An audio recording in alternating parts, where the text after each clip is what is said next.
আসসালামু আলাইকুম। শুরু করছি আমি তো ভালোবাসি তোকে উপন্যাসের ৪৫তম পর্ব। লেখনীতে সালমা চৌধুরী। আবির বেসামাল অবস্থা দেখে তানভীর মৃদু হেসে ঠাট্টার স্বরে মেঘকে বলল, ভয় পাস না, ভাইয়ের মনে আরশোলা কামড় দিছে, এই জন্য অস্থির লাগছে সবকিছু। ঠিক হতে একটু সময় লাগবে। মিমার আদি দুজনই একসঙ্গে চেঁচিয়ে উঠলো, গাড়িতে আরশোলা আছে? কই আরশোলা, আল্লাহ বাঁচাও। ওদের নাচানাচিতে তানভীর গাড়ি সাইড করে পেছনে ফিরে তাকালো, তেজপূর্ণ কণ্ঠে শোধালো, আমি কি একবার বলছি গাড়িতে আরশোলা আছে? আদি আর্তনাদ করে বলল, তুমি না বললা ভাইয়াকে আরশোলা কামড় দিছে? তানভীর উদাস ভঙ্গিতে বলল, ভাইয়াকে কখন কোথায় আরশোলা কামড় দিছে কে জানে, তো চুপচাপ বস, গাড়িতে আরশোলা নেই, তারপর লাফালাফি করলে আরশোলার বাড়িতে ফেলে দিয়ে আসবো। আবির তখন চোখ বন্ধ করেই বসেছিল। তানভীর এবার আবিরের দিকে তাকিয়ে একগাল হেসে বিড়বিড় করে শুধালো, ভাইয়া ব্যথা কি খুব বেশি লাগছে, হাসপাতালে নিতে হবে? আবির সহসা চোখ খুলল আর চোখে তানভীরের দিকে তাকালো, কিন্তু কোনো রিয়াকশন দেখলো না। তানভীর তখন ওই হেসেই যাচ্ছে। তানভীর পুনরায় ডাকলো, আবির শুধু ভুরু নাচালো। তানভীর ঠোঁট বেঁকিয়ে হেসে বলল, চোখ বন্ধ করে জোরে নিঃশ্বাস ছাড়ো আর বলো, অল ইজ ওয়েল, দেখবা শান্তি লাগছে। আবির ভুরু গুটিয়ে তাকালো। তানভীরের হাসি দেখে আবিরও খানিক মজায় হাসলো, তারপর তপ্ত স্বরে বলল, মজা নিচ্ছিস? তানভীর সশব্দে হেসে উত্তর দিল, একদমই না। আবির কণ্ঠ ভারী করে বলল, দিন আমারও আসবে, তখন বোঝাবো কত ধানে কত চাল, চুপচাপ গাড়ি স্টার্ট দে। তানভীরও আর কিছু বলল না, ঠোঁটের কোণে হাসি রেখেই গাড়ি স্টার্ট দিল। মাইশাপুর বিয়েতে মেঘকে শাড়ি পরা দেখে আবির সারা রাত ঘুমাতে পারেনি। সাকিব, তানভীর সবাইকে বলেছে। তখনকার অবস্থা তানভীর সচক্ষে না দেখতে পারলেও এখানের অবস্থা ঠিকই দেখতে পারছে। গাড়িতে এসি চলছে, তারপরেও আবির ঘামছে, স্থির থাকতে পারছে না। এবার টিস্যু দিয়ে মুখ মুছছে, সানগ্লাস খুলে সামনে রাখছে, আবার চোখে দিচ্ছে, এই ফোন বের করছে, আবার পানি খাচ্ছে। বুকের বাঁ পাশে অবস্থিত হৃৎপিণ্ডটা অবিরত কাঁপছে। কথায় আছে, শাড়িতেই নারী। যে অষ্টাদশী জামা পরে পিচ্চি মেয়ের মতো সারা বাড়ি ছোটাছুটি করতো, সে আজ শাড়ি পরে পরিপূর্ণ নারী রূপে আবিরের সামনে আসছে। মায়াবিনী তো জানে না তার মায়াজাল আবিরের মনটা বন্দী হয়ে আছে বহু বছর ধরে। নারী রূপে মায়াবিনীকে অনন্তকাল দেখার স্বাদ জাগছে আবিরের অন্তরে। ইচ্ছে তো অনেক কিছুই করছে, মায়াবিনীর দুগাল স্পর্শ করে চোখে চোখ রেখে মায়াবিনীর সমুদ্রের ন্যায় গভীর দু চোখে চিরকালের জন্য ডুবে যেতে, কপালে আলতোভাবে নিজের ঠোঁট ছোঁয়াতে, হৃদয়ে জমানো নিরবধি ভালোবাসা একখণ্ডে মায়াবিনী উদ্বেলিত মনটাকে শান্ত করতে, মায়াবিনীর চোখে চোখ রেখে সাত সমুদ্র পাড়ি দিতে, নীল আকাশে অগণিত পাখি আর সমুদ্রের সুবিশাল জলরাশি সাক্ষী রেখে বলতে, আমি তো ভালোবাসি তোকে। আবির সিটের সঙ্গে হেলান দিয়ে বসে আছে, দৃষ্টি তার গাড়ির মিররে। পিছনে সিটে বসা অষ্টাদশীর কে আপন মনে দেখে চলেছে। হঠাৎই ঠোঁটের কোণে এক চিলতে হাসি ঝলক দেখা গেল। কেন হাসলো কে জানে। এদিকে মেঘ শাড়ি ঠিক করায় ব্যস্ত। প্রথমবার এভাবে শাড়ি পরেছে, বারবার মনে হচ্ছে এদিক ওদিক খুলে যাচ্ছে, তাই সে বারবার চেক করায় ব্যস্ত। স্বাভাবিক হয়ে বসতেই মিররে চোখ পড়ে আবিরের সঙ্গে। চোখাচোখি হতে মেঘ সঙ্গে সঙ্গে চোখ নামিয়ে নিয়েছে। সহসা বুড়ো কুচকায় এক মুহূর্তেই থমকে গেছে সবকিছু। মাথা ভর্তি হাজারো ভাবনার মধ্যে একটা ভাবনায় হৃদয়ে আঘাত করছে, আবির ভাই কি আমায় দেখছেন? মেঘ সঙ্গে সঙ্গে আবার মিররে তাকায়। ততক্ষণে আবির চোখে সানগ্লাস পরে ফেলেছে। তা দেখে মেঘের কুচকানো ভুরু আরো কুচকে গেল। সূক্ষ্ম নেত্রে তাকিয়ে আছে বেশ খানিকক্ষণ, মনে মনে ভাবছে, ওই একজোড়া চোখ কি আমায় দেখে থমকে গিয়েছিল? শুধু কি দৃষ্টি আটকে গেছিল, নাকি দৃষ্টির সঙ্গে অন্তরটাও অচল ছিল? ভাবতে মেঘের অষ্টদয় প্রশস্ত হলো, হৃদয়ে জমানো অনুভূতিগুলো চোখে উপড়ে পড়ছে। আবির ভাই তাকে দেখে মুগ্ধ হয়েছে ভেবেই মনে প্রজাপতির মতো উড়ে বেড়াতে ইচ্ছে করছে।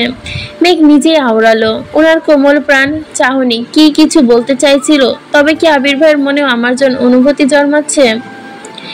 বাকিটা পথ মেঘ আবিরের চিন্তায় মগ্ন থাকে। শ্যামবর্ণের এক পুরুষ সে প্রেমে মেঘ মাতোয়ারা হয়ে গেছে। আবিরের যত্ন, রাগ, তীব্র অধিকারবোধ, স্নিগ্ধতা, মিশ্রিত চাহনি অষ্টাদশীর মনের পাড়ায় বারংবার বিপর্যয় ঘটায়। মেঘের প্রাণোচ্ছল জীবনে আবিরের আবির্ভাবটা যেন ধূমকেতুর মতো। কয়েক মাসে অষ্টাদশীর কোমল মন আবির ভাইকে নিয়ে স্বপ্ন দেখতে শুরু করেছে। মেঘের জীবনে বাবা আর ভাইয়ের পর আবিরই একমাত্র ছেলে, যার স্পর্শে নিজেকে নিরাপদ মনে করে, যার দৃষ্টি স্পর্শ কোথাও অশালীনতা ছোঁয়া অনুভব করে না। তার জন্যই বোধহয় আবির খুব দ্রুত অষ্টাদশী হৃদয়ে জায়গা করে নিয়েছে। সেই থেকে অষ্টাদশীর মস্তিষ্ক জোরে আবিরের সঙ্গ পাওয়াই অদম্য প্রয়াস সর্বক্ষণ বিচরণ করে। আচমকা গাড়ি থামলেই মেঘ সুদীর্ঘ ভাবনায় অবসান ঘটে। চিড়িয়াখানা দেখেই আদি সবার আগে গাড়ি থেকে নেমে পড়ে। ইকবাল খান আগেও কয়েকবার মেঘদের নিয়ে চিড়িয়াখানায় এসেছিল, তাই আদি এই জায়গা খুব পরিচিত। চিড়িয়াখানা ঘুরতে ঘুরতে আদির ক্ষুধা লেগে গেছে। আদির সঙ্গে মিমো জানালো তারও ক্ষুধা লেগেছে, কিন্তু মেঘ সেসবে মনোযোগ নেই। তার মন মস্তিষ্ক জুড়ে শুধু আবির ভাই ঘুরপাক খাচ্ছে। এর মধ্যে বেশ কয়েকবার চোখাচোখি হয়েছে দুজনের। মেঘের আগে আবির চোখ নামিয়ে নেয়। চিড়িয়াখানা থেকে বের হতেই তানভীর ঠান্ডা কণ্ঠে বলল, ভাইয়া তুমি বনুকে নিয়ে বোটানিক্যাল গার্ডেনে যাও, আমি সবার জন্য খাবার নিয়ে আসছি। মিম আর আদি তানভীরের কাছে রয়ে গেছে। আবির দুটো টিকিট কেটে মেঘকে নিয়ে ভিতরে ঢুকলো। এ যেন গাছের সাম্রাজ্য ঢুকে পড়েছে। চারপাশে শুধু সবুজ আর সবুজ। প্রায় 84 হেক্টর জায়গা জুড়ে অবস্থিত এই উদ্যানের সাম্রাজ্য। মেঘ আবিরের পিছু পিছু হাঁটছে আর চারপাশের পরিবেশ দেখছে। হঠাৎ কি মনে হলো, হাঁটার গতি বাড়িয়ে আবিরের পাশাপাশি এগিয়ে এলো। আবিরের সাথে তাল মেলানোর চেষ্টা করছে। আবির যেখানে পা ফেলছে সেখানেই সমান দূরত্বে মেঘও পা রাখার চেষ্টা করছে। আবিরের হাঁটার গতি বেশি হওয়ায় মেঘ শাড়ি পরে ঠিক কুলাতে পারছিল না। আবির আর চোখে চেয়ে মেঘের পাগলামি দেখে মুচকি হাসলো। পকেট থেকে ফোন বের করতে করতে হাঁটার গতি কমিয়ে আনলো। দুজোড়া পা এখন সমানতালে এগিয়ে যাচ্ছে। বাসন্তী রঙের পাঞ্জাবিতে আবির আর সঙ্গে বাসন্তী রঙের শাড়ি পরোয়া মেঘ বেশ মানিয়েছে। লম্বাটে আবিরের পাশে মেঘকে আজ খুব একটা পিচ্ছি লাগছে না। শাড়ির সঙ্গে হিল জুতাটা বেশ বড়ই লাগছে মেঘকে। তানভীর কল দেওয়ার পর আবিরের গতি কিছুটা কমে গেছে। মেঘ সামনে চলে গেছে।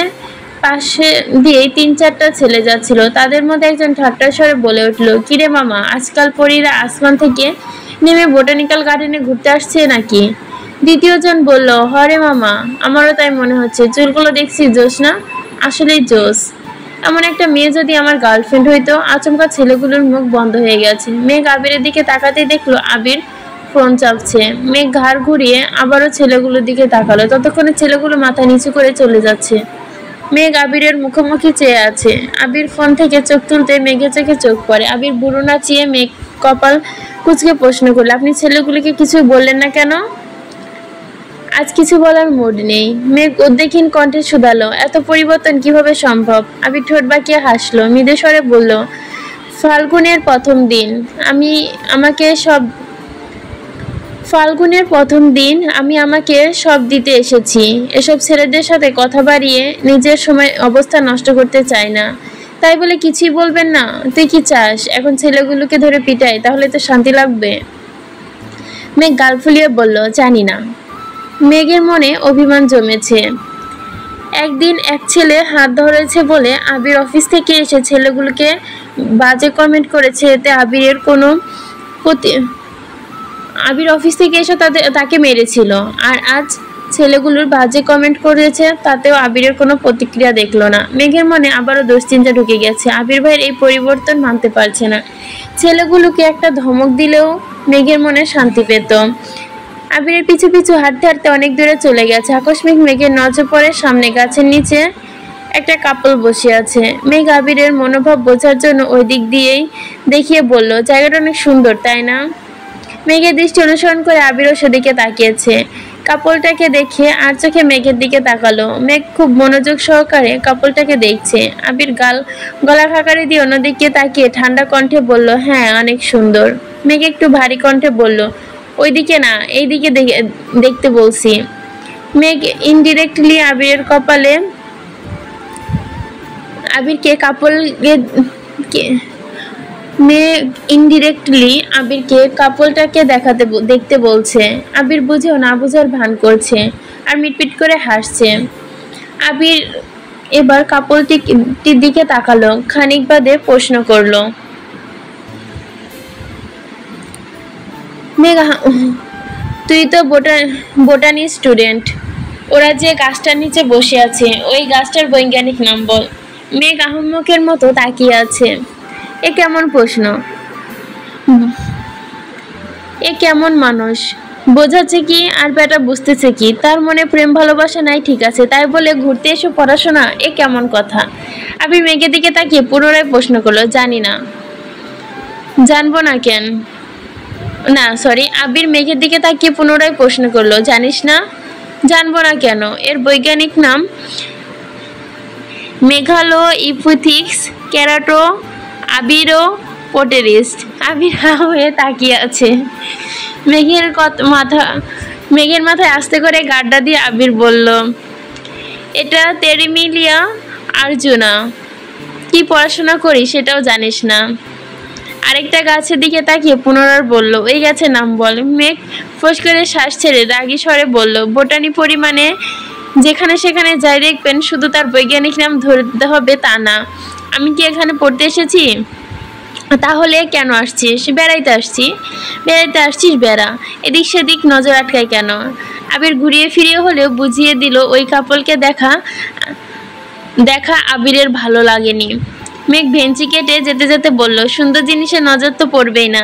আবির সেদিকে তাকিয়ে ধীর কণ্ঠে বলল, আমার চোখে যেমন তুই ব্যতীত সব মেয়ে কুৎসিত, তেমন সব কাপল হিসেবে আমি আর আমার স্প্যারো ব্যতীত সবাই অসুন্দর। আমি চাই আমাদের সবাই দেখুক। আমি কেন অন্যদের দেখব? কথাগুলো বলে আবির ঠোঁট বাঁকালো। দ্রুত পায়ে মেঘের কাছাকাছি এগিয়ে আসলো। আবারও পাশাপাশি হাঁটছে দুজন। আবির একটু পর পর আর চোখে মেঘকে দেখছে। সামনে যেতেই তানভীরের সঙ্গে দেখা হলো। আবির তানভীরকে দেখে শান্ত স্বরে বলল, ভাবছিলাম তোর বোনের মাথাটা ঠিক আছে, এখন দেখি আরো বড় তার ছিঁড়ছে। কেন, কি করছে? নির্দ্বিধায় বৈজ্ঞানিক নাম বানিয়ে বলে, পাগলের লক্ষণ। এটা তো ভালো কথা, আমার বোন কত ট্যালেন্ট দেখছো? আবির হেসে বলল, তোর বোনের ট্যালেন্ট দেখে আমি শিহরিত। আবির আর তানভীর দুজনে সশব্দে হাসছে। মেঘ মিমের হাত ধরে ঘুরছে, সুন্দর জায়গা দেখে ছবি তুলছে। আদি ওদের সামনে হাঁটছে আর খাচ্ছে। ঘন্টা দুয়েক ঘোরা শেষে গেট থেকে বের হতে কিছুটা সামনে আসতে তিনটা ছেলে ছুটে আসে। মোলায়েম কণ্ঠে বলল, আই এম সরি আপু, তখন আমাদের ওইভাবে কমেন্টস করা একেবারেই উচিত হয়নি। প্লিজ আপু, কিছু মনে করবেন না, সরি প্লিজ।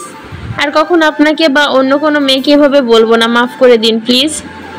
মেঘ আবিরের দিকে তাকিয়ে, আবির নিরুদ্বেগ ভাবে তাকিয়ে আছে। আবিরের বেপরোয়া ভাব দেখে মেঘ কপাল গোটালো, তাকালো তানভীরের দিকে। তানভীর আগে থেকে সূক্ষ্ম নেত্রে তাকিয়ে আছে। কি হয়েছে বা কি হচ্ছে কিছুই বুঝতে পারছে না। মেঘ নম্র স্বরেও জানালো, ঠিক আছে, আপনারা এখন যান।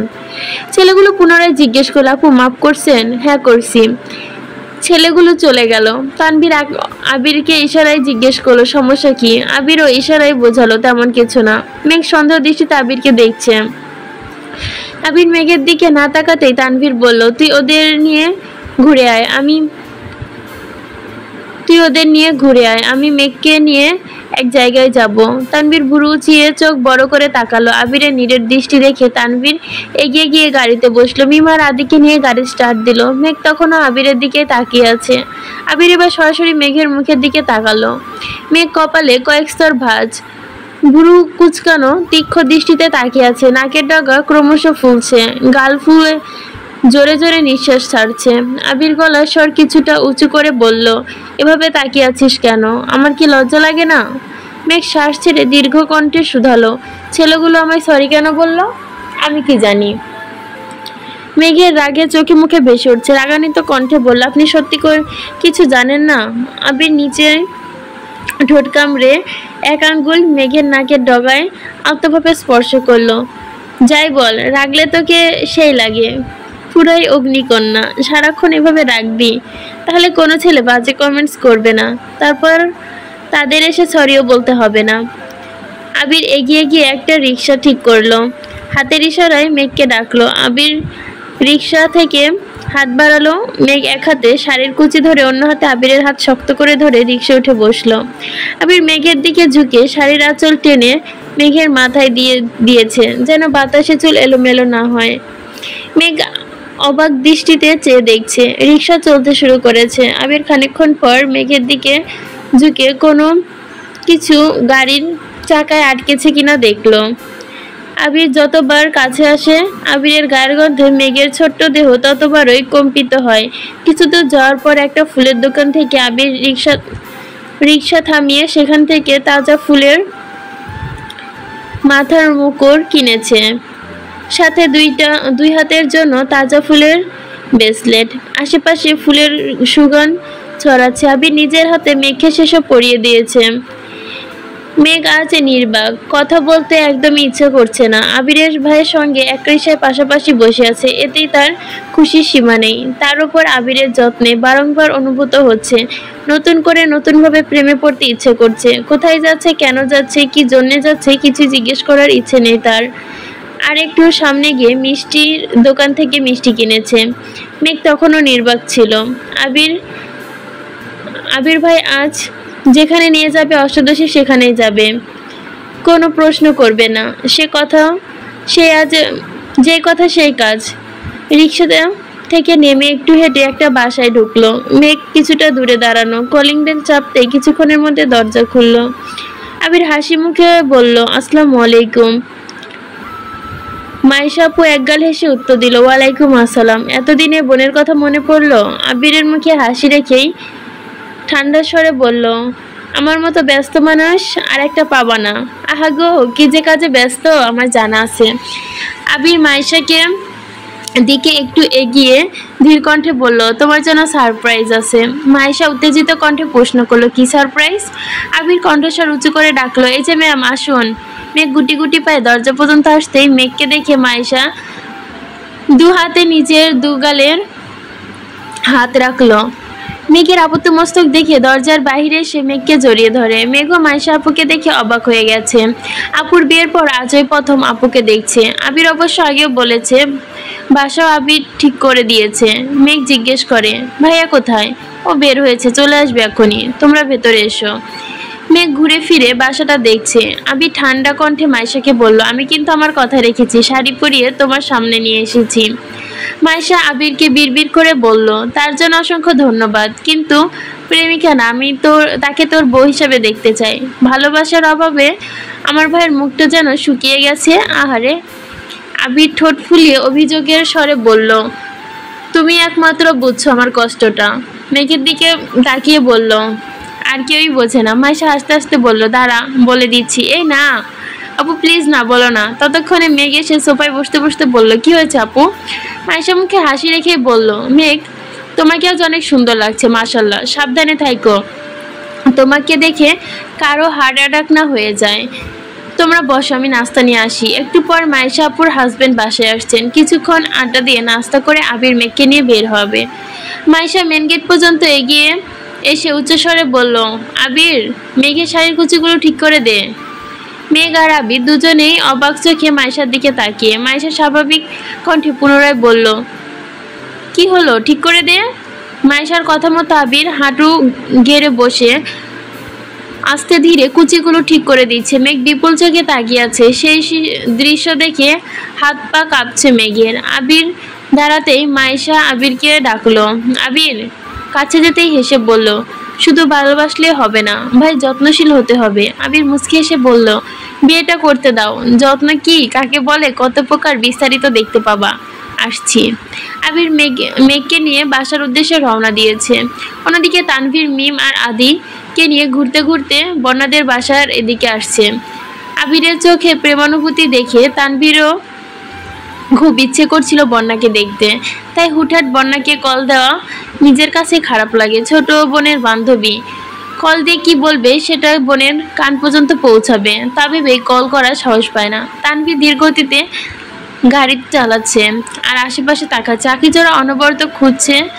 মিম শুধালো, ভাইয়া আমরা এদিকে কেন আসছি? আমাদের বাসা তো এদিকে না। ঘুরতে আসছি, চুপচাপ বসে থাক। কিছুটা এগোয়ে যেতেই চোখে পড়লো হলুদ সালোয়ার কামিজ পরনে একজন সামনের দিকে, মাথায় সাদা ওড়না, ঠোঁটে হালকা লিপস্টিক, আপন মনে ঝালমুড়ি খাচ্ছে। শিওর হওয়ার জন্য একটু থেমে এগিয়ে গেল। গাড়ি থামিয়ে বন্যার কাছাকাছি এসেছে। গাড়ির হর্নের শব্দে বন্যা ঘাড় ঘুরিয়ে তাকিয়ে তানভীরের হৃদয়ে ছুরির ন্যায় কিছু একটা ঢোকার অনুভূতি হলো। বন্যার দু চোখে গাঢ় করে কাগজ দেওয়া। কি দু চোখে কাগজ দেওয়া থাকে? এখানে কাজল হইতে হতো। বাসন্তী রঙের জামা আর সাদা ওড়না অসম্ভব সুন্দর লাগছে বন্যাকে। তানভীরের দৃষ্টি সরছে না। ভেতর থেকে মিম বন্যাকে দেখে বলে উঠল, ভাইয়া দেখো বন্যা আপু। এতে তানভীরের হুঁশ ফেরে। মিম আর আদি যে তানভীরের সঙ্গে ছিল তানভীরের মনেই ছিল না। তানভীর শান্ত স্বরে বলল, তোরা বস, আমি আসছি। তানভীর বের হয়ে একটু সামনে গেলে বন্যা মৃদু হেসে বলল, আপনি এখানে? এমনিতে আসলাম। বন্যা নিজের হাতের ঝালমুড়ির দিকে তাকিয়ে আবার তানভীরকে দেখে আস্তে করে বলল, ঝালমুড়ি খাবেন? না, খাও তুমি। কয়েক মুহূর্ত নিস্তব্ধতা কাটিয়ে তানভীর শুধালো, বাসা থেকে এত দেরে ঝালমুড়ি খেতে আসছো? বন্যা এবার একটু শব্দ করে হাসলো। এপাশ ওপাশ মাথা নেড়ে বলল, না, ঘুরতে বের হয়েছিলাম। আপু আর ভাই একটু সামনে গেছে, তাই আমি এখানে ঝালমুড়ি খাচ্ছি। বন্যা ঘাড় ঘুরিয়ে ঠোঁট জোড়া আরো প্রশস্ত হলো। স্বাভাবিক কণ্ঠে বলল, এই তো আপুরাও চলে আসছে। ওরা আসতেই বন্যা বোনের সঙ্গে পরিচয় করিয়ে দিল। যদিও তানভীর আগে একবার বন্যার বাসায় গিয়েছিল, কিন্তু তখন তার বড় আপুর সাথে দেখা হয়নি। তানভীর কিছুটা থতমত খেয়েছে, তবুও স্বাভাবিক থাকার চেষ্টা করছে। তানভীর সহজ স্বরে বলল, আসসালামু আলাইকুম আপু, কেমন আছেন? আলহামদুলিল্লাহ ভালো, আপনি কেমন আছেন? আলহামদুলিল্লাহ ভালো। আমি মেঘের বড় ভাই। চিনতে পারছি, আপনার কথা অনেক শুনেছি। আপনি নাকি খুব রাগী। তানভীরের মুখের হাসি মুহূর্তে গায়েব হয়ে গেছে। কি বলবে বুঝে উঠতে পারছে না। বন্যার আপু পুনরায় প্রশ্ন করলো, তা আমাদের এদিকে কি মনে করে, ঘুরতে নাকি এমনিতেই? তানভীর ঢোক গিলে শান্ত কণ্ঠে বলল, ভাই বোনদের নিয়ে ঘুরতে বেরিয়েছিলাম, ভাবলাম এদিকেও ঘুরে যাই। বন উত্তেজিত কণ্ঠে বলল, মেঘ আসছে? তানভীর মৃদু হেসে বলল, না, বোনও আসেনি। আদি আর মিম গাড়িতে আছে। বন্যা তটস্থ হয়ে বলল, আগে বলবেন না আপু, তোমরা কথা বলো, আমি দেখা করে আসি। বন্যা বড় বোন হাসি মুখে বলল, ভাই বোনদের নিয়ে আসছেন, রাস্তায় কত ঘুরবেন, বাসায় চলুন না আপু, অন্য কোনো দিন আসবো। বন্যা মিম আর আদির সঙ্গে গল্প করছে, ঝালমুড়ি কিনে দিয়েছে। তাদের থেকে বিদায় নিয়ে তানভীর বাসার উদ্দেশ্যে রওনা দিল। বাসার গলি পর্যন্ত এসে গাড়ি থামালো। ততক্ষণে আবির মেঘকে নিয়ে চলে এসেছে। তানভীর গলিতে ওদের নামিয়ে দিয়েছে। তিন ভাই বোন গল্প করতে করতে যাচ্ছে। আবির ভাই মেঘের মাথায় মুকুট কিনে দিয়েছে। সেটা দেখিয়ে মিম মেঘের কাছে আবদার করেছে তাকেও যেন এনে দেয়। তারপর বন্যার সঙ্গে দেখা করিয়ে হয়েছে, এই কথাও বলেছে। বাসায় ফিরে কিছুক্ষণ পরই তানভীর বন্যার নাম্বারে কল দিল। আজ প্রথমবার কল রিসিভ হলো। তানভীর গম্ভীর কণ্ঠে বলল, কি করতেছো? কিছু না। কেন? হাত কাটছো কিভাবে? বন্যা আতকে উঠে নিজের হাতের দিকে তাকায়। তানভীর সন্ধ্যার দিকে হাতের অবস্থা দেখেছে। আপু চলে আসায় হাতের কথা জিজ্ঞেস করতে পারেনি। বন্যা জিভ দিয়ে নিজের ঠোঁট ভিজে উদ্বেগিত কণ্ঠে বলল, দা লেগে কেটে গেছে। তানভীর রাগী স্বরে বলল, দা লেগে কাটে কিভাবে? কাজ করার সময় মনোযোগ কোথায় থাকে? বন্যা মৃদু হেসে বলল, বেশি কাটেনি। তা তো ব্যান্ডেজ দেখেই বুঝেছি। ওষুধ খেয়েও ঠিক মতো রাখছি। এদিকে মেঘ ঘন্টাখানেক পর আবিরের জন্য এক কাপ কফি নিয়ে আস্তে করে আবিরের রুমে ঢুকেছে। আবির চোখ বন্ধ করে বিছানার পাশে হেলান দিয়ে বসে আছে। মেঘ খুব অন্তঃপর্ণে কাপটা টেবিলে রেখে আসলো। টেবিলের ওপর রাখলো। কয়েক সেকেন্ড আবিরকে দেখলো। বলতে চাইলো কফিটা খাওয়ার জন্য, কিন্তু কেন জানি গলা দিয়ে কথা বের হচ্ছে না। মেঘ চলে যাওয়ার জন্য পা বাড়াতে নিলে আবির সুস্থির কণ্ঠে ডাকলো, মেঘ। অমনি মেঘের পদযুগল স্তব্ধ হয়ে গেছে। পা বাড়াতে চেয়েও বাড়াতে পারছে না, মুখ ফুটে কিছু বলতেও পারছে না। আবির অত্যন্ত ধীর কণ্ঠে বলল, মাথায় খুব ব্যথা করছে, কিছু মনে না করলে একটু টিপে দিবি প্লিজ। আবিরের কণ্ঠ অনেক গভীর, কথাগুলো অনেক কষ্টে বলছে। মেঘ ঢোক গিলে আস্তে করে গলা খাকারি দিয়ে বলল, আপনার জন্য কফি নিয়ে আসছিলাম। এই ব্যথা কফিতে কমাবার নয়। মেঘ এগিয়ে এসে আবিরের মাথার পেছনে দাঁড়িয়ে আলতোভাবে চুলে স্পর্শ করলো। আবির চোখ বন্ধ করে বসে আছে, একবারের জন্যও তাকিয়ে দেখছে না। আবিরের মাথায় হাত বোলাতে বোলাতে মেঘ ডাকলো, আবির ভাই। আপনার কি হয়েছে? কি নিয়ে এত টেনশন করছেন? ভাবছি আগামীকাল ফুপির সাথে বাসার মানুষের দেখা করাবো, কিন্তু কিভাবে করব কি করব কিছু ভেবে পাচ্ছি না। বাসার মানুষের রাজি করানোর উপায়ও পাচ্ছি না, তাই খুব টেনশন হচ্ছে। মেঘ খানিক ভেবে বলল, আমি কি কোনোভাবে আপনাকে সাহায্য করতে পারি? না, তোকে আমি কোনো কিছুতেই জড়াতে চাই না, তোর কিছু করতে হবে না। কেন? ফুপি কি আপনার একার নাকি? ফুপি বাসায় ফেরানোর দায়িত্ব একা আপনার? এ দায়িত্ব আমারও। আমার মাথায় একটা প্ল্যান আছে। বলি? বল। মেঘ আবিরের কানের কাছে বিড়বিড় করে সব প্ল্যান জানালো। তা শুনে আবির তপ্ত স্বরে বলল, আমি বললাম তো তোকে এই ঘটনায় জড়াতে চাই না। কেন বুঝতে চাচ্ছিস না? কিছু হবে না আমার। আপনি তো বললেন আমি এই বাড়ির রাজকন্যা। রাজকন্যার কথা কে অমান্য করবে শুনি? আবির মলিন হাসলো, পুনরায় গভীর কণ্ঠে বলল, তোকে কিছু বলতে হবে না। আমি বড় আব্বু আর আব্বুকে রাজি করাতে পারবো। আপনি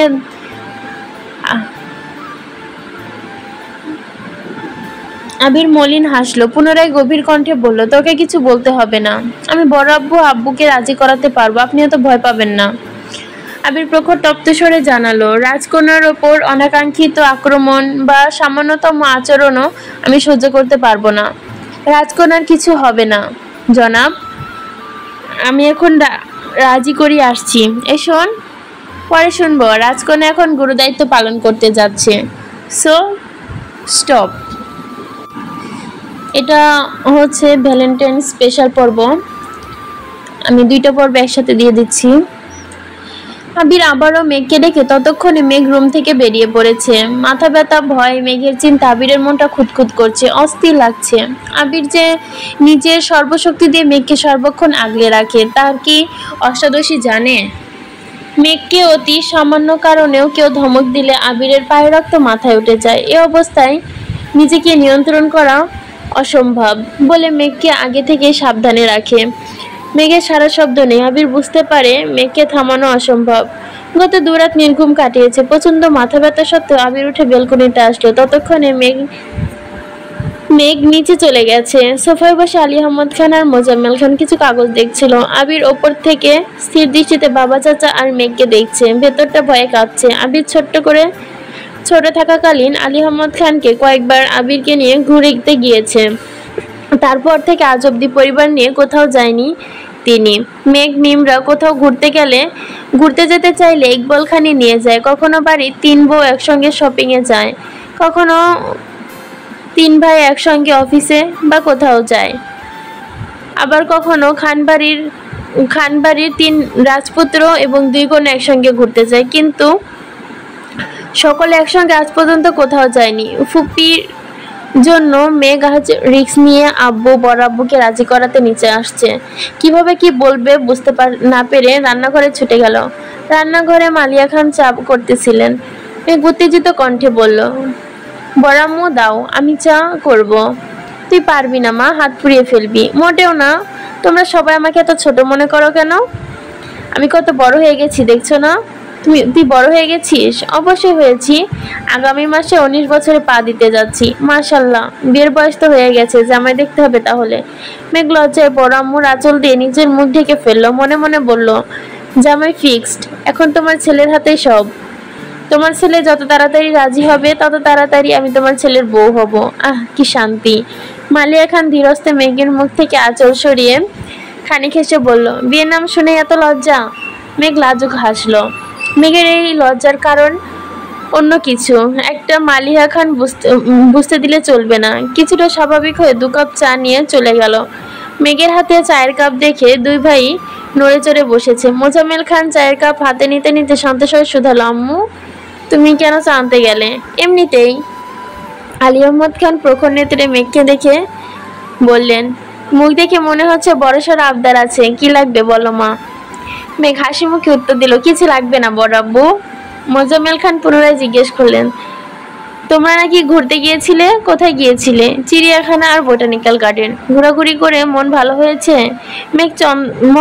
মেঘ চোখ বন্ধ করে ঢোক গিলল। মনে সাহস জুগিয়ে বলল, ভালো লাগেনি, বরং আরো বেশি খারাপ হয়ে গেছে। কেন? ভয়ে মেঘের বুক কাঁপছে। আব্বু, বড় আব্বু ধমক না দিয়ে বসে। দীর্ঘশ্বাস ছেড়ে মেঘ বলে উঠল, সবাই সবার আব্বু আম্মু সহ পুরো পরিবার নিয়ে ঘুরতে আসছিল। তারা কত আনন্দ করছিল, তাদের দেখে ভালো লাগছিল। আমার বোধ শক্তি হওয়ার পর থেকে আমি কোনোদিন দেখিনি আমাদের বাসার সবাই একসঙ্গে কোথাও ঘুরতে গিয়েছে। আমি চাই আগামীকাল আমাদের বাসার সবাই একসাথে ঘুরতে যাবে।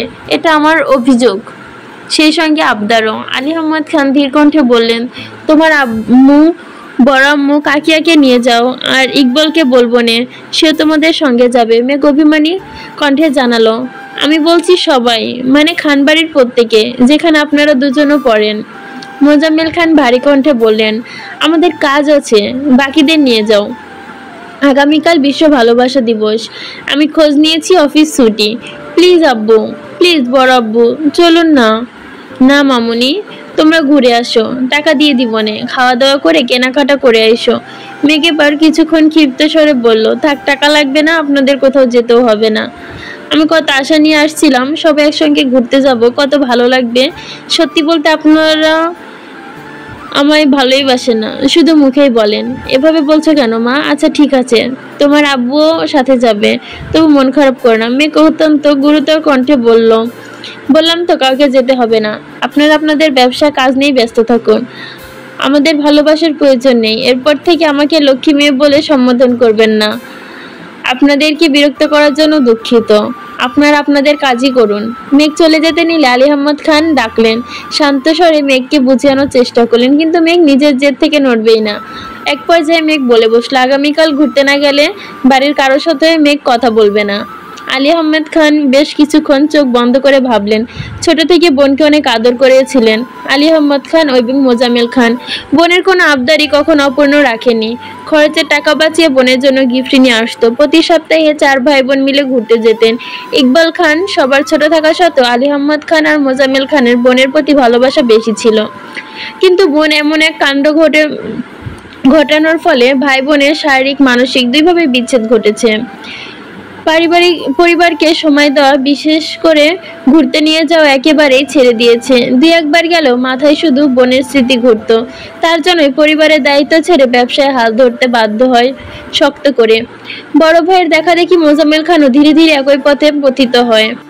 সেই সঙ্গে পরিবারের পুরো দায়িত্ব পড়েছে ইকবাল খানের ওপর। বাসার বাজার থেকে শুরু করে কেউ অসুস্থ হলে হাসপাতালে নেওয়া, ডাক্তার দেখানো, ঘুরতে নিয়ে যাওয়া, সম্পূর্ণ সকল দায়িত্ব ইকবাল খানের। অনেক ভেবেচিন্তে অবশেষে আলী আহমদ খান জানালেন তিনি আগামীকাল যাবেন। এবার মেঘের খুশি দেখে কে? মেঘ ছুটে গিয়ে আম্মু, বড় আম্মুকে ডেকে নিয়ে আসছে। আকলিমা খান মিম আদিকে পড়াছিলেন, তাদেরকেও ডেকে নিয়ে আসছে। এর মধ্যে আবির নিচে নামছে। মেঘ আবিরকে দিকে তাকিয়ে টানা 2 বার ভুরু নাচালো। আবির নিঃশব্দে হাসলো, চোখের ইশারাতে মেঘের প্রশংসা করলো। আবির নামতে মোজাম্মেল খান জিজ্ঞেস করলো, আগামীকাল কি তুমি ফিরে আছো? কিছু কাজ আছে। কেন চাচু? মেঘ একদম পাগল করে ফেলে দিচ্ছে। আগামীকাল নাকি ভালোবাসা দিবস, সে উপলক্ষে বাসার সবাইকে নিয়ে ঘুরতে যাবে। তুমি কি সময় দিতে পারবে? আবির উদাসীন কণ্ঠে বলল, সবাই গেলে তো সময় দিতেই হবে, কাজ না হয় পরেই করলাম। আবিরের ভাবের কথা শুনে মেঘ কপাল কুঁচকিয়ে আবিরের দিকে তাকিয়ে আছে। দিনরাত এক করে ফুপিকে নিয়ে ভাবা মানুষটা ফুপির সাথে সবার দেখা করানোর চিন্তায় আধমরা হয়ে যাচ্ছিল, অথচ আব্বুর সামনে সে কি সুন্দর করে বলছেন ওনার নাকি কাজ আছে। কি এমন কাজ আছে ওনার? এর মধ্যে ইকবাল খান বাসায় আসছেন। তানভীরকেও জানানো হয়েছে কোথাও যাওয়া হবে, কখন যাবে সিদ্ধান্ত শেষে যে যার মতো চলে গেছে। আলী আহমদ খান, মোজাম্মেল খান দুজনই আবার কাগজপত্র দেখছেন। ইকবাল খান, আকলিমা খান, মিম আদি রুমে চলে গেছে। আবির খেতে বসেছে। আবির খেতে দেখে মেঘ আবিরের বিপরীতে খেতে বসলো। ডাইনিং টেবিলে কেউ নেই। হালিমা খান খাবার রেডি করছেন। মেঘ আবিরের দিকে তাকিয়ে বিড়বিড় করলো, আপনার আগামীকাল কি কাজ আছে শুনি? কোনো কাজ নেই। কেন? একটু আগে না বললেন ব্যস্ত কাজ আছে। আবির ওষ্ঠদ্বয় কিছুটা প্রশস্ত করলো। কখনো কখনো পরিস্থিতি বুঝে মুখে মুখে হলেও ব্যস্ততা দেখাতে হয়। সবাই এক সাইডে হয়ে গেলে সমস্যা আছে। মেঘ মাথা চুলকে বলল, আপনি আপনি কি ভাবেন আর কি করেন আপনিই জানেন। আবির প্রশস্ত ওষ্ঠ আরো বেশি প্রশস্ত হলো। আবির তপ্ত স্বরে বলল, thank you my dear sparrow. My pleasure. আজ সকাল থেকে বাড়িতে হইচই। মিম, মেঘ, আদি তিনজনে খুব এক্সাইটেড। গতকাল হুট করে আবির শাড়ি নিয়ে এসেছে, তাই সাজার তেমন সময় পায়নি। আজ মেঘ সকাল সকাল চুলে শ্যাম্পু করে অনেকটা সময় নিয়ে শাওয়ার নিয়েছে। ভেজা চুল ছেড়ে সারা বাড়ি ঘুরছে। সবাই রেডি হয়ে যাচ্ছে। কি ড্রেস পরবে মেঘ এখনো সিদ্ধান্তই নিতে পারেনি। ভালোবাসা দিবস আবিরের সঙ্গে মিলিয়ে জামা পরবে, এটা আগে থেকেই ভেবে রেখেছিল, কিন্তু সারাদিন যাবৎ আবিরের কোনো হদিস নেই। সেই সকালে বেরিয়েছে, এখনো আসেনি। সবাইয়ের বকাবকিতে মেঘও রেডি হতে চলে গেছে। মেঘ লাল রঙের একটা গ্রাউন্ড পরেছে, চুলগুলো বেনি করে সামনে দিকে রেখেছে। এক হাতে ঘড়ি, আরেক হাতে আবিরের দেওয়া কাচের চুড়ি। চুড়ি থেকে এক সেট লাল রঙের চুড়িও পরেছে। কানে বড় একটা দুল দিয়েছে। ঠোঁটে লাল টকটকে লিপস্টিক, চোখে আইলাইনারের সাথে হালকা করে কাজল। আগে মেঘ গাঢ় করে কাজল দিত, কিন্তু আবিরের ভয়ে এখন কাজল দেওয়া ছেড়ে দিয়েছে। হঠাৎ হঠাৎ হালকা করে একটু দেয়। মেঘ রেডি হয়ে সোফায় বসে ফোন চাপছিল। এর মধ্যে আবির বাসায় আসছে। আর চোখে মেঘকে খানিকটা দেখে দ্রুত রুমে চলে গেছে। 20 মিনিটের মধ্যে শাওয়ার নিয়ে একবার রেডি হয়ে বেরিয়ে হয়েছে। আজকেও পাঞ্জাবি পরেছে। আবিরের পাঞ্জাবিটা কয়েকটা রঙের কম্বিনেশন, তবে সেটা লাল রঙ একটু বেশি আছে। মেঘ ইচ্ছে পূরণ হয়েছে দেখেই মাথা নিচু করে মুচকি হাসলো। আবির বাসা থেকে বেরিয়ে যাচ্ছে। পেছন পেছন মেঘও ছুটলো। মেঘ কিছুটা ছুটতে দেখে আবির থমকে দাঁড়ালো। মেঘ কাছে আসতে শান্ত স্বরে বলল, ওইখানে একদম শান্ত থাকবি। ফুপিকে তুই চিনিস না, আর আজকে যেন জান্নাত আপুকেও চিনিস না। ওদের দেখে উত্তেজিত হয়ে জড়িয়ে ধরতে যাবি না, মনে থাকবে? আচ্ছা ঠিক আছে। আপনি কি সকাল থেকে কোথায় ছিলেন? ফুপি দুশ্চিন্তা করতে করতে অসুস্থ হয়ে পড়েছিল। আইরিন কল দিয়ে কান্নাকাটি করতেছিল, তাই বাসায় গিয়েছিলাম।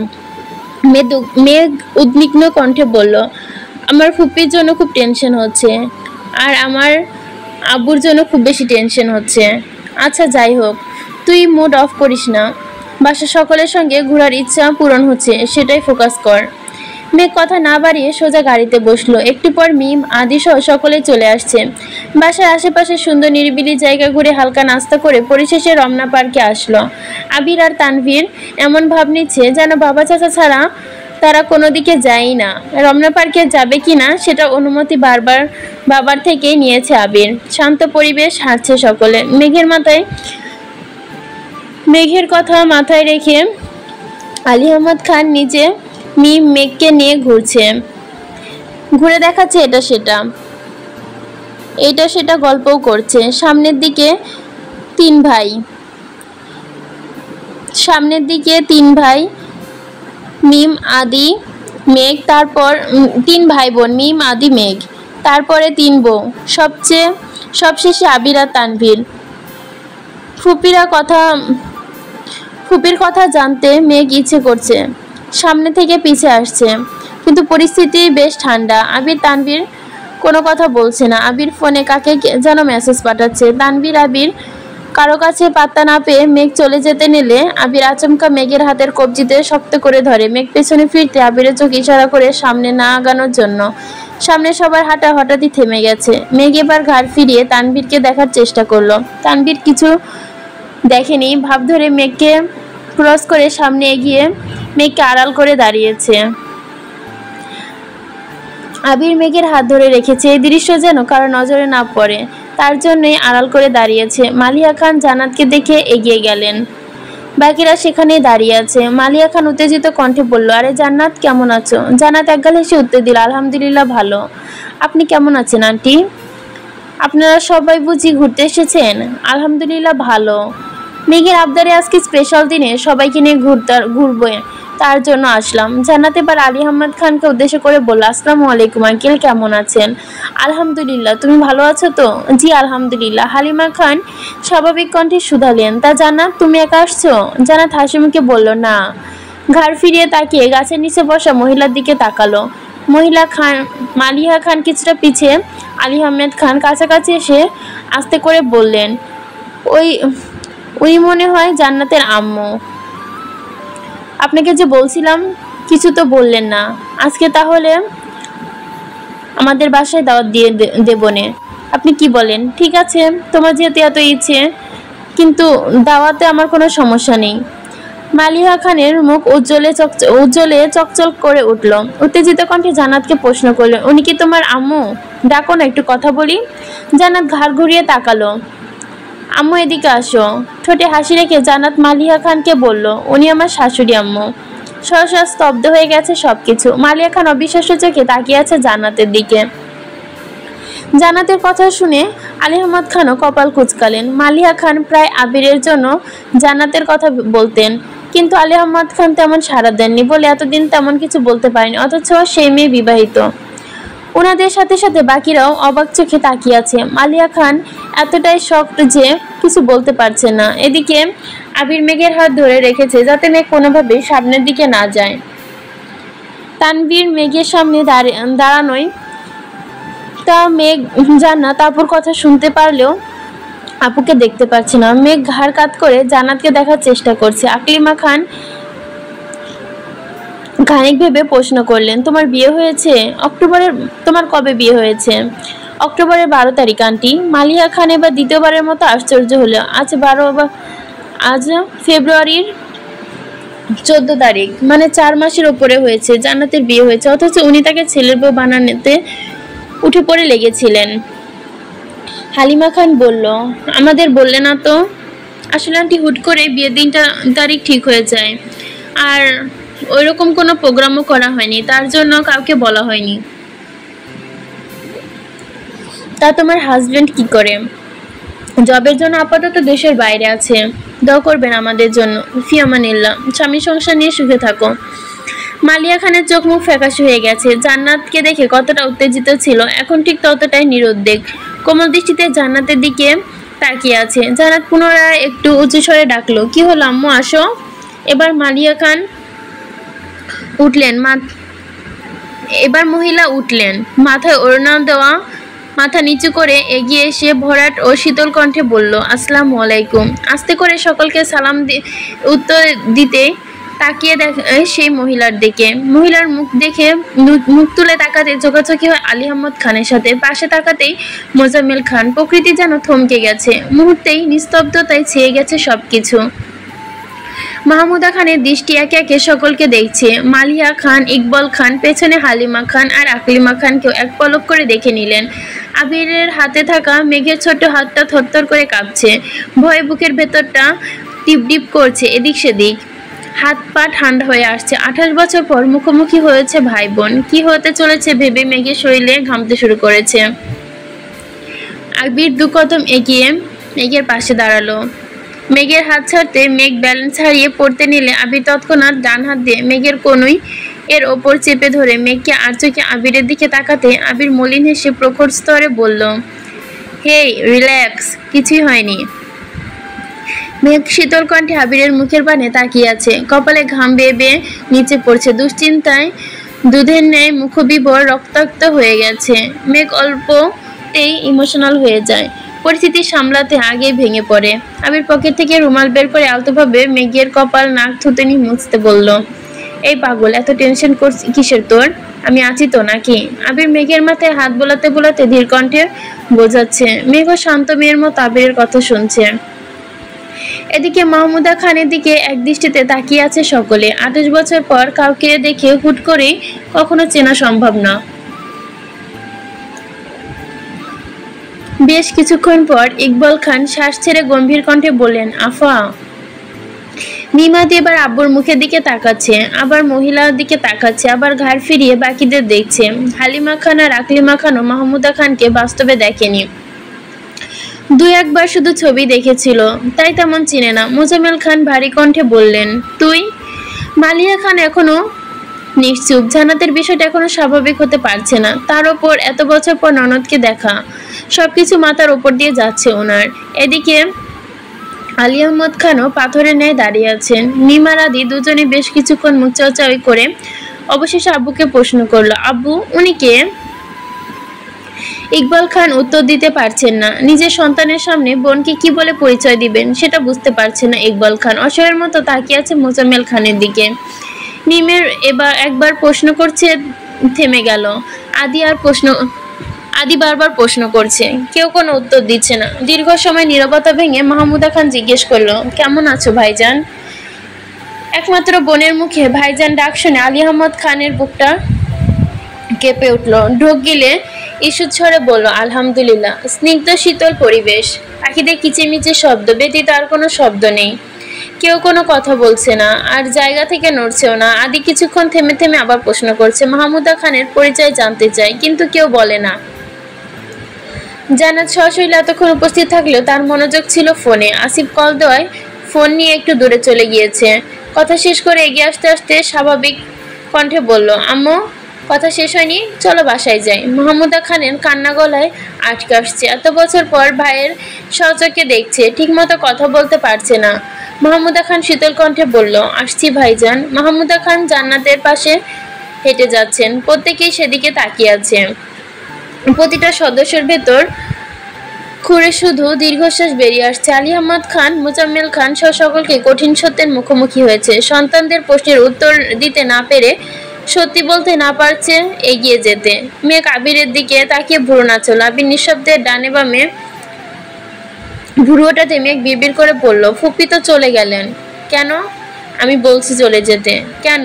আবেগ, অনুভূতি, ভালোবাসা 28 বছর যাবৎ চাপা পড়ে কঠিন পাথরের রূপ নিয়েছে। সেই পাথর কি 10 থেকে 15 মিনিটে গলবে? তার জন্য লাগবে পর্যাপ্ত সময়। স্তব্ধ পরিবেশ স্তব্ধ রেখে সকলে বাড়ি ফিরে আসছে। কারো মুখে কোনো কথা নেই। বাসায় আজ রান্না নেই, খাওয়া দাওয়া নেই। মিমা দিয়াজ তাড়াতাড়ি ঘুমিয়ে পড়েছে। 3 বউ রান্নাঘরে দাঁড়িয়ে ঘন্টাখানেক আলোচনা করেছে। 3 ভাইয়ের মনে কি চলছে তা কে জানে। 3 জনে 3 জনের রুমে বসে আছে। কে কি ভাবছে কে জানে। তানভীর বাসায় ফিরে আবার বেরিয়েছে। টুকিটাকি কাজ আছে, সেগুলো শেষ করে বন্যাদের এলাকায় আসছে। কিন্তু বন্যার কোনো হদিস নেই। আজকে স্পেশাল দিনে বন্যার দেখা পাবে না ভেবে ভেতরটা মোচড় দিয়ে উঠল। সন্ধ্যার পর পার হয়ে গেছে, বন্যা বের হওয়ার কোনো সম্ভাবনা নেই। কিন্তু তানভীরের মন যেতেই চাইছে না। প্রায় 1 ঘন্টা পর তানভীর বন্যাকে কল দিল। কল রিসিভ করতে তানভীর বলল, এই মেয়ে কোথায় আছো? তানভীরের ধমকের স্বরে বন্যার কথা বলতে না চাইলেও কেঁপে উঠল। সদ্য ঘুম থেকে ওঠা মেয়েটা নরম স্বরে বলল, বাসায় কেন? আমি তোমাদের বাসার গলিতে সামনে দাঁড়িয়ে আছি, তাড়াতাড়ি আসো। মানে আসতে বলছি, আসো বলে তানভীর কল কেটে দিয়েছে। বন্যা শোয়া থেকে উঠে ফোনের নাম্বারটা আবার চেক করে। সত্যি তানভীর ভাই, কিন্তু উনি হঠাৎ এখানে কেন এলেন? আর কলই বা কেন দিলেন? এভাবে কেন ডাকছেন? ভেবে পাচ্ছে না বন্যা। চোখে মুখে অল্প একটু পানি ছিটিয়ে তাওয়াল দিয়ে মুখ মুছলো কিনা ছুটে গেল নিচে। সদ্য ঘুম থেকে উঠে চুলের অবস্থা নাজেহাল। কিন্তু আচরণের সময় নেই। নিচে বন্যার ভাই টিভি দেখছিল। বন্যাকে ছুটতে দেখে শোধায়, ছোট আপু পাগলের মতো কোথায় যাচ্ছিস? সামনে। কি হয়েছে বল আমায়। কিছু হয়নি, তুই টিভি দেখ বলেই বন্যা দৌড়ে বেরিয়ে গেছে। গলির ঠিক সামনে তানভীর দাঁড়িয়ে আছে। তানভীরকে দেখেই দৌড়ের গতি কমে গেছে। ধীর গতিতে এগিয়ে এলো। গলায় ওড়না পেঁচানো, চুল অগোছানো, মুখ মলিন হয়ে আছে। তানভীর কপাল গুছিয়ে সূক্ষ্ম নেত্রে বন্যাকে পরখ করলো। বন্যা কিছু বলার আগে তানভীর ভারী কণ্ঠে বলল, সন্ধ্যাবেলা চুল ছেলে এভাবে বের হয়েছে কেন? আর চুলের এই দশা কেন? মাথায় ওড়না দাও। বন্যা মাথায় ওড়না দিতে দিতে নিরুদ্বেগ কণ্ঠে বলল, ঘুমাইছিলাম। অসময়ে ঘুমাও কেন? সন্ধ্যাবেলা ঘুমাতে নেই, তুমি জানো না? জানি, ঘুম পাচ্ছিল তাই। হাতের কি অবস্থা দেখি? বন্যা আস্তে করে হাত বাড়ালো। ব্যান্ডেজ খুলে ফেলেছে। তানভীর বন্যার হাত ধরে ফোনের আলো দিয়ে ভালোভাবে হাতটা দেখলো। তারপর ধীর স্বরে বলল, দেখে শুনে কাজ করতে পারো না? কিছু ওষুধ বন্যার হাতে দিয়ে বলল, এই ওষুধগুলো ঠিক মতো খেও, তাড়াতাড়ি ঠিক হয়ে যাবে। গতকালই নিয়ে আসছিলাম, কিন্তু জরুরি কাজে বের হয়েছিলাম আর রাতে বের হতে পারবে না তাই আসেনি। আমি ওষুধ তো খাচ্ছি, আজ থেকে এগুলো খাবে। আন্দাজি আনিনি, ডাক্তারের সাথে কথা বলে আনছি। একটু বিশ্বাস করতে পারো। বিশ্বাসের কথা আসছে কোথা থেকে? আমি বলছিলাম। আর কিছু বলতে হবে না, খাবারগুলো খেয়ে নিও। নাও। এত কিছু কেন আনছেন? এসবের কোনো দরকার ছিল না। তাহলে কিসের দরকার ছিল বলো, এনে দিচ্ছি। আল্লাহ, কিছু দরকার নেই আমার। মেঘ কোথায়? বাসায়। কল দিলে কল ধরে না কেন? একটু বলে দিবেন প্লিজ। বোন একটু টেনশনে আছে, টেনশন ফ্রি হলে নিজেই কল দিবে। বর্ণা চিন্তিত স্বরে বলল, কিসের চিন্তা? তেমন কিছু না, বাসায় একটু সমস্যা চলতেছে। জানো তো বোন অল্পতে হাইপার হয়, এ আর কি। বর্ণার মাথায় আবির ভাইয়ের কথা ঘুরছে। বাসায় আর কোন সমস্যা থাকতে পারে? বর্ণার মাথায় আসছে না। তবে কি আবির ভাইয়ের সঙ্গে সমস্যা হয়েছে? বন্যা উদ্বিগ্ন কণ্ঠে প্রশ্ন করলো। বাসায় কি সমস্যা চলছে বলবেন প্লিজ। বনুকে জিজ্ঞেস করো, বনুই বলবে। সন্ধ্যার পর এতক্ষণ বাইরে থাকা ঠিক না, বাসায় চলে যাও। জি আচ্ছা, ধন্যবাদ। বন্যা গলি দিয়ে চলে যাইতে লাইটের আলোতে তানভীর স্থির দৃষ্টিতে চেয়ে থাকে সেই দৃশ্য। এদিকে বাতাস হিমশীতল পরিবেশ। মেঘ খুব চিন্তা হচ্ছে। মেঘ বাসায় ফিরতে ফুপির সঙ্গে কথা বলেছে। বেশ কিছুক্ষণ যাবৎ আবির সোফায় হেলান দিয়ে বসে আছে। ড্রয়িং রুমে আর কেউ নেই। মেঘ বেলকনি থেকে আবিরকে দেখে নিচে আসলো। আবিরের চোখ বন্ধ। মেঘ মৃদু ডাকলো, আবির ভাই। আবির চোখ মেলে আর চোখে তাকালো। কিছুক্ষণ বলল না। মেঘ আবারও বলল, এখানে বসে আছেন কেন? রুমে যান। রুমে যেতে ভয় লাগছে। আব্বুর নিস্তব্ধতা আমায় খুব ভাবাচ্ছে। আর কারোটা জানি না, তবে আব্বুরটা খুব চিন্তায় হচ্ছে। বড় আব্বু খুব কষ্ট পাচ্ছেন। জান্নাত আপুর বিষয়টা আগে জানিয়ে দিলেই হতো। বড় আম্মুও খুব কষ্ট পাচ্ছেন। জান্নাত আপুর বিষয়টা আগে জানিয়ে দিলেই হতো। আম্মুর কষ্ট পাওয়াটা আহামরি কিছু না। আমি বারবারই বারণ করা সত্ত্বেও আমার বউ ভাবতে হয় কেন? কয়েকবার বলার পর যেহেতু মানেনি, তাই আমি আর কিছু বলিনি। বউ ভাবতে থাকুক, আমার না হোক। আসিফ ভাইয়ের বউ তো। আমি যেটা চাইছিলাম ওইটা হয়নি। কি হয়েছে চাইছিলেন? তানভীরকে দিয়ে জান্নাতকে আনাইছি। তানভীর আর জান্নাতের বয়স কাছাকাছি। আমি ভাবছি আম্মু বা মামুনি তানভীরকে নিয়ে সন্দেহ করবে, আর আমি ওইটাকে কাজে লাগাবো। উল্টো আমি ফেসে গেছি। আম্মু ডিরেক্ট আমার বউ বানানোর চিন্তা করে ফেলছে।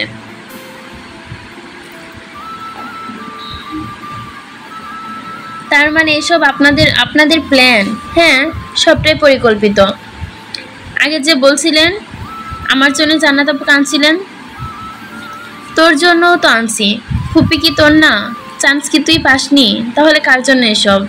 মেঘ নিশ্চুপ। আবার পুনরায় বলল, তোর জন্য যদি শুধু শিক্ষক লাগতো তবে এই শহরে সবচেয়ে ভালো এই শহরে শিক্ষকের অভাব ছিল না। তারা তোকে দায়িত্ব নিয়ে পড়িয়ে চান্স পাওয়াইতো। কিন্তু ফুপির সাথে ঠিক এভাবে সম্পর্ক ঠিক করব তা ভেবে পাচ্ছিলাম না। একমাত্র উপায় ছিল জান্নাত। জান্নাত তোকে পড়ালে তুই চান্স পেলে বাসা সবাই জান্নাতের প্রতি পজিটিভ চিন্তা করবে। তখন ধীরে ধীরে ফুপির সংস্পর্শে আসা যাবে। আরেকটা হচ্ছে বউ বানানোর চিন্তা। এটা আসলে শুরুতেই ছিল। তানভীরকে দিয়ে আনাইছিলাম কারণ আমি দেশে ছিলাম না। দেশে ফিরে আমি টিচার কিভাবে পাবো? তাছাড়া জান্নাত যে রাকিবের বোন, সেটা সবাই শিও ধরে নিত। আমার জান্নাতের সাথে সম্পর্ক, এই জন্যই মূলত তানভীরকে নিয়ে আনানো। কিন্তু তাতে কোনো লাভ হয় নাই। মেঘ কপালে চুলকে বিড়বিড় করে বলল, আপনি খুব চালাক। মাগনা হিটলার বলি না আপনাকে।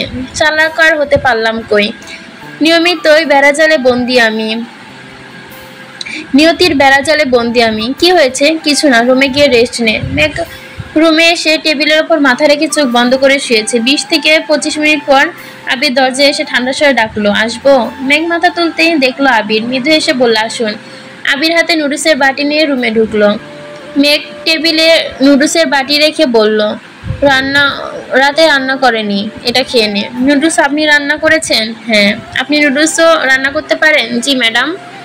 আর কি পারেন? কি খেতে চান বলুন শুধু। বাবা, এত কনফিডেন্স।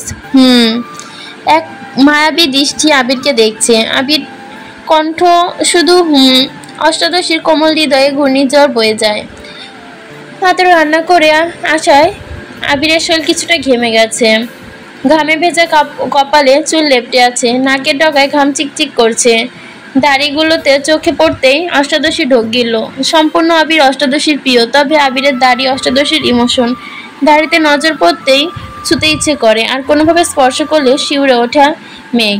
আবিরের দাড়ি দেখতে দেখতে মেঘের গালে কিস করার ঘটনা মনে পড়ে গেল। অমনি মেঘ লজ্জায় মাথা নিচু করে ফেলল। আবির মৃদুস্বরে শুধালো, কি হয়েছে? কোনো সমস্যা? মেঘ মনে মনে আওড়ালো, আপনি মানুষ টাকা করেই সমস্যা। মায়ার চাদরে আবদ্ধ করে দিককে দিক আমার প্রগর মনকে অগ্রহ করে তুলছেন। কি ভাবছিস? তেমন কিছু না। বল শুনি। বলবো? বল। ধমক দিবেন না তো? না, ধমক দিব না। তোর মনে যা যা অজ্ঞাত কথা আছে বল, আমি শুনবো। বলতে মেঘের ফোনে কল বেজে উঠলো। মেঘ ফোন হাতে নিয়ে দেখলো মিনহাজ কল। মিনহাজের কল। আবিরের চোখে মিনহাজের নাম পড়া মাত্র আবির রাগে রক্ত সঞ্চালন বেড়ে গেছে। রাগে শরীরে রক্ত গরম হতে শুরু করেছে, চোখে রক্তাক্ত আভা হয়ে গেছে। মেঘ কল কেটে দিয়েছে, তারপরও আবার কল দিচ্ছে। আবির ফ্লোরের দিকে তাকিয়ে রাগ কমানোর চেষ্টা করছে। আজকে স্পেশাল দিনে আবির মেঘকে একটু সময় দিতে পারেনি, তাই ভেবেছিল মেঘের মনে সুপ্ত অনুভূতি জানবে, যতটা সম্ভব মেঘকে আশ্বস্ত করবে। কিন্তু মিনহাজ কল দিয়ে সব ধ্বংস করে দিয়েছে। মিনহাজের দ্বিতীয় কল রিসিভ করলো মেঘ। মিনহাজ আদগত কণ্ঠে বলল, বেবি, হ্যাপি ভ্যালেন্টাইন্স ডে। কথা কানে ঢুকা মাত্র আবিরের কান দিয়ে গরম বাতাস বের হতে শুরু করেছে। ক্রোধে এক হাতে কপালের দুই পাশ চেপে ধরেছে। বসে থাকতে ইচ্ছে করছে না। বসা থেকে উঠে দীর্ঘ কদম ফেলে রুম থেকে বেরিয়ে গেছে। মেঘ আবিরের প্রস্থানের শব্দ শুনে ঘাড় ফিরিয়ে দেখলো। রাগে গজগজ করতে করতে মিনহাজকে বলল, হারামি, রাখ তোর ভ্যালেন্টাইন্স। আমার ভ্যালেন্টাইন্সের 18টা বাজায় দিছোস, আবার বেবি বললি? বেবি বললি না, বানর। জীবনেও তোর ভালো হবে না। কল কেটেই দেওয়ার পর বারবার কল দিচ্ছিল।